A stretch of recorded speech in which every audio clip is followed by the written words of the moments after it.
Oh, tanga, walang ganun. Tanga alin. Uy, pre, halika, may good news ako sa'yo. Hoy, pare, ano yun? Yung good news ko, nakauwi na yung jowa mo. Oh, talaga? Yes! Tara na, dali, punta natin! Oo, andyan na. Kaso, may asawa at anak na.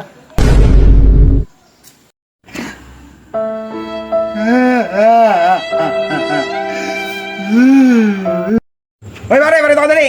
May good news ako sa'yo. Oh, ano pa yun? Ano yun, pre? Ano yun? Good news, pare. Alam mo yung pinalaga mong, rabbit? Sobrang lakas kumain. Uy, ayos yun. Mapapadami natin yun. Lakas pala kumain eh. Pare, lakas kumain kagabi. Kaso kanina umaga namatay. Anak ng putya naman.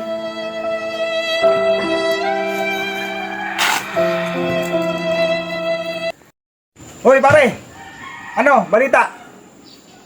Ikaw daw yung kinausap ni Doc ay tungkol dito sa mata ko. Nalabo na kasi ito eh. Sabi niya, sinabi niya daw sa'yo yung, yung resulta ng findings. Oo, pare. Wala namang sinabi si Doc na masama. Okay naman daw yan. Basta, kung lumabo mo yung paningin mo, eh guni-guni lang yun. Gago! Ganun ba, pare? Pakiramdam ko kasi lagi masakit yung ulo ko ay. Kaya nagpa-check up ako doon kay Doc. Sigurado kayo nasabi.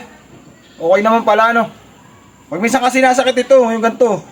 Kaya akala ko kung ano na to. Di pare, salamat ah. Wala na pang ibang sinabi, yun lang. Okay naman, pare. Yun lang naman sinabi ni Doc. Kaso, malilinaw naman daw yung paningin mo. Kaso yun, ano lang. May mga nagpuputo ka ng ugat sa loob ng mata mo. Kaya, mabubulag ka na rin sa isang linggo. Wala namang paliwanag! Hoy, pare! Marito ka dali! Tama yung binigay mo sa aking numero sa waiting! Ha? Tangin na tama tayo! Pare, tumama yung numero binigay mo sa akin!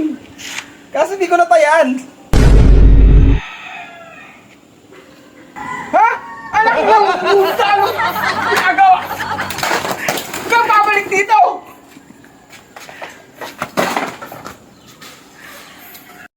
Pare, may good news ako sa'yo. Oh, ano yan? Alam mo ba na pwede kang kumita ng 8,000 hanggang 10,000 na nasa bahay ka lang? Hindi nga. Oh, tanga, walang ganun. Tanga alin!